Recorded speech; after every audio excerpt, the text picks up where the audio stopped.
अनजान ऐप से बचें। आरबीआई कहता है जानकार बनिए, सतर्क रहिए। स्वागत है ब्रेक के बाद। और प्रेस कॉन्फ्रेंस पर जाने से पहले हम आपको बता रहे थे कि क्या नाम का विपक्षी गठबंधन रह गया है। ऐसा क्यों?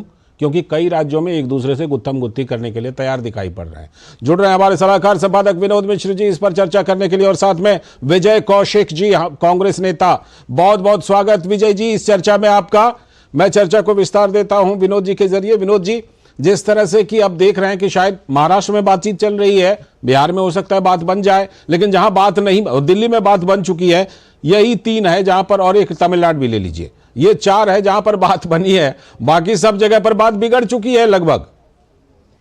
लाल जी, अगर मैं आपके ही सवाल से आऊं तो ये बात इसलिए बनी है कि ये कांग्रेस को मानना पड़ा है। ये उनकी मजबूरी थी कि वो दिल्ली में, जब आप पिछली बार 2019 का देखें कि 7 के 7 सीट पे कांग्रेस ने अपना कैंडिडेट दिया था और लगभग 6 सीट पे कांग्रेस सेकंड नंबर पे रही थी। आम आदमी पार्टी की कई सीटों पे जमानत जब्त हो गई थी, लेकिन ये व्यवस्था है कांग्रेस के इस गठबंधन को चलाने के लिए कि दिल्ली में वो मान गई है 3 सीट पे, लेकिन पंजाब में उनको एक भी सीटें नहीं मिली है। नहीं मिली, हाँ, ये तो बड़ी दूसरी बात हुई, लेकिन सवाल ये है कि ये गठबंधन है कहाँ।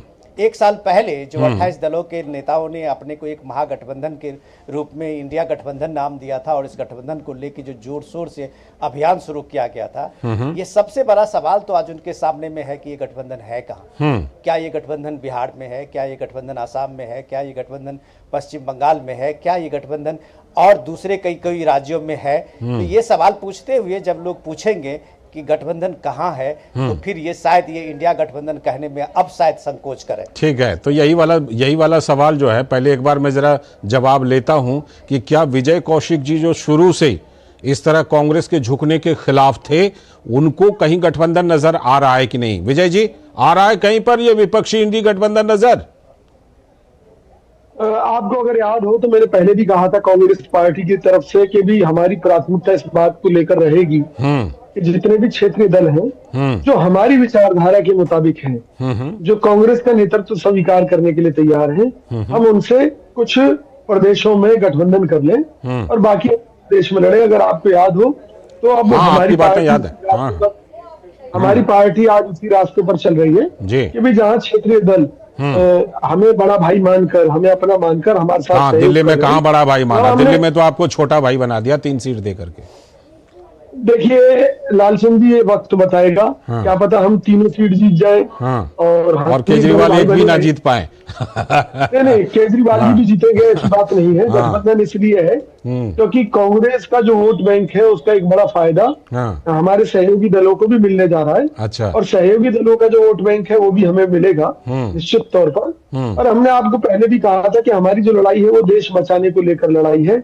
आज मुद्दा ये है कि भी अगर हम गठबंधन नहीं करते हैं और हम चूक जाते हैं मोदी सरकार के काले कारनामों का जवाब देने में, अच्छा। तो आने वाली पीढ़ियां हमसे पूछेंगी कि भी आपके पास एक मौका था, अगर मोदी जी सत्ता में ना आते तो उनके सारे काले कारनामे बेनकाब हो जाते। सरकार पर जो आरोप आप लगा रहे हैं ना, उस बात को लेकर सरकार पर जो आरोप लगा रहे हैं ना, उसका जवाब देने के लिए बीजेपी के प्रवक्ता अभी है नहीं, इसलिए हम लोग जरा गठबंधन के स्वरूप पर ही रहेंगे। हाँ विनोद जी, जो बात हम चर्चा कर रहे हैं, ये बताइए कि क्या जिस तरह एक के बाद एक झटका लगा, कांग्रेस पार्टी ने जरूरत से ज्यादा कॉम्प्रोमाइज कर लिया क्या? लाल जी, अब जगह विजय जी तो बहुत कर्मठ कार्यकर्ता है और बहुत पुराने कार्यकर्ता है कांग्रेस पार्टी की जी। लेकिन दिक्कत यह है कि वो बार बार बताते भी हैं कि कार्यकर्ताओं की इस पार्टी में सुनी नहीं जाती है। तो विजय जी, आप जिस आम आदमी पार्टी की बात कर रहे थे कि आम आदमी पार्टी के साथ आपका अलायंस, अच्छा अलायंस दिल्ली में हुआ है, तो ये भी एक इतिहास ही बनने जा रहा है कि गांधी परिवार के लोग इस बार नहीं, वो कह रहे हैं कि नहीं, मैंने अच्छा अलायंस नहीं बोला अभी तक। हाँ, तो अगर जो भी आपने कहा, लेकिन ये भी एक इतिहास बनने जा रहा है कि गांधी परिवार जो अपने कंस्टिट्यूएंसी में इस बार आम आदमी पार्टी को वोट देंगे। तो आप ये सोच लीजिए कि लोग, यहाँ के देश की जनता ये भी देखेगी कम से कम कि कांग्रेस पार्टी के जो सबसे गांधी परिवार, जो सबसे आला कमान है, वो भी इस अलायंस को निभाते हुए इस बार आम आदमी पार्टी के कैंडिडेट को नई दिल्ली सीट पे वोट करते हुए दिखेंगी। रही बात अभी संदेश खाली का, आप सुना रहे थे जो विक्टिम्स हैं उनके, आपने प्रेस कॉन्फ्रेंस लाइव जो चल रहा था आपने दिखाया, आप पूछिए विजय जी को कि उनकी पार्टी ने या कभी प्रियंका गांधी ने जो नारा दिया था, लड़की हूं लड़ सकती हूं, क्या एक बार वो संदेश खाली के उस महिलाओं की सुधली?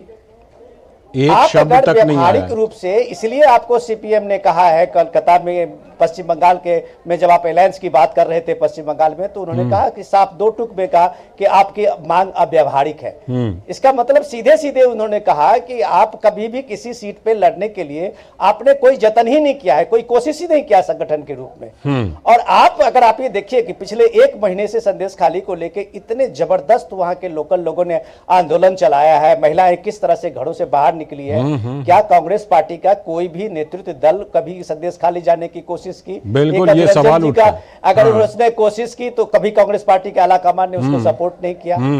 तो ये सारी चीजों में आप इतने अव्यावहारिक दिखते हैं, इसलिए सीपीएम ने कहा कि आपकी मांग अव्यावहारिक है। इसलिए आपकी बात को है आरजेडी तवज्जो नहीं दे रही है कि आप 9 सीट पे पिछली बार 2019 में खड़े हुए थे, आप 1 सीटें ली थी।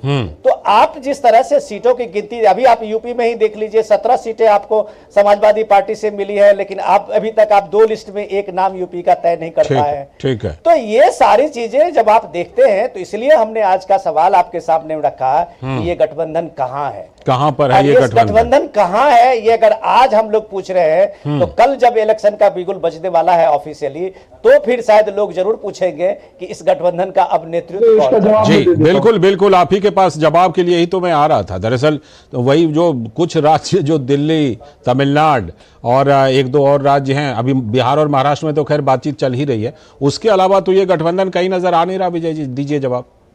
देखिए, बात गठबंधन की नहीं है, बात कांग्रेस की है और इस देश को बचाने के लिए। संदेश खाली की बात जैसे कर रहे थे, मोदी जी के पास फुर्सत थी, वो संदेश खाली की महिलाओं से जाकर मिले, हम इसका स्वागत करते हैं। लेकिन हम जो इतने महीनों से चिल्ला रहे हैं कि माननीय मोदी जी को मणिपुर की भी उन पीड़ित महिलाओं के साथ मिलना चाहिए जिनके साथ बलात्कार हुए और जाने कितने परिवार बर्बाद हो गए, जहां आज भी हालात अच्छे नहीं है। लेकिन मोदी जी के पास फुर्सत नहीं है, चुनाव में दिन रात लगे हुए हैं, बहुत मेहनत कर रहे हैं। हाँ। हरियाणा में नारा दिया था 75।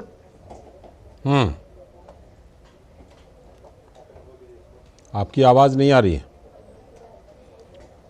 विजय जी अनम्यूट कीजिए। विजय जी की आवाज तो अभी फिलहाल नहीं आ रही है, पता नहीं किस वजह से। विनोद जी, जो बात विजय जी कह रहे हैं उसमें कहीं ना कहीं ये बात है कि देखिए, ये कह रहे हैं कि देखिए कांग्रेस तो लड़ रही है अपना, लेकिन बाकी विपक्षी पार्टियों से कितना गठबंधन होता है नहीं होता है उसमें हमारे हाथ में बहुत ज्यादा है नहीं, बल्कि ये कांग्रेस के लिए अच्छा ही है। बात यह है कि विजय जी जो कह रहे थे, विजय जी को मैं मानता हूं, मैं उनको सम्मान करता हूं कि वो लोग एकदम ग्राउंड कनेक्टेड, आप कह सकते हैं कि ग्रास रूट के लीडर हैं। मैं उनको बहुत रिस्पेक्ट करता हूं लाल जी, और आप भी हमारे साथ जब कभी आते हैं तो बहुत अपने साथ में काफी तर्कों के साथ बात करते हैं। बिल्कुल बिल्कुल। लेकिन सवाल ये है कि एनडीए की तरफ से अगर पीएम मोदी नेतृत्व करते हुए, आप देख रहे हैं अभी साउथ में उन्होंने क्या कहा है। तो साउथ के इसमें अभी आप देखिए कि तमिलनाडु में कन्याकुमारी के बीच में अगर प्राइम मिनिस्टर मोदी कहते हैं कि इस बार मैं कश्मीर से कन्याकुमारी आया हूं। हाँ।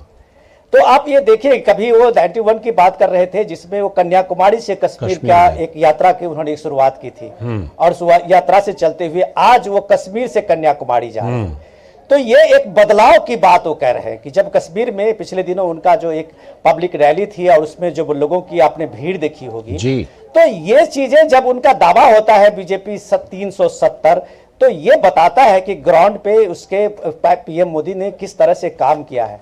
जिस नॉर्थ ईस्ट की बात कर रहे थे विजय जी, उनको पूछिए कि उनके नेता पिछले 10 साल में कितनी बार उस नॉर्थ ईस्ट और मणिपुर गए हैं। सही बात। पीएम मोदी कम से कम 60 बार गए हैं पिछले वर्षों में। जी जी जी। और कम से कम आप केंद्रीय मंत्रियों को जोड़े तो उनका 400 से ज्यादा दौरा है। जी जी। ये नॉर्थ ईस्ट जो कनेक्ट भारत से इतना जो सीमेंटिंग हुआ है, इतना इंफ्रास्ट्रक्चर के रूप में जो नॉर्थ ईस्ट का विकास हुआ है, कभी इन्होंने सपने में भी नहीं सोचा कि नॉर्थ ईस्ट इस तरह से बदल सकता है। तो ये बदला हुआ भारत में अगर एनडीए 400 पार का नारा दे रहा है, तो 400 पे सीट पे खड़ा करने के लिए अभी इंडिया गठबंधन के पास कैंडिडेट है कि नहीं है। बिल्कुल, ये तमाम सवाल हैं, इन्हीं सवालों पर हम आगे भी चर्चा करते रहेंगे।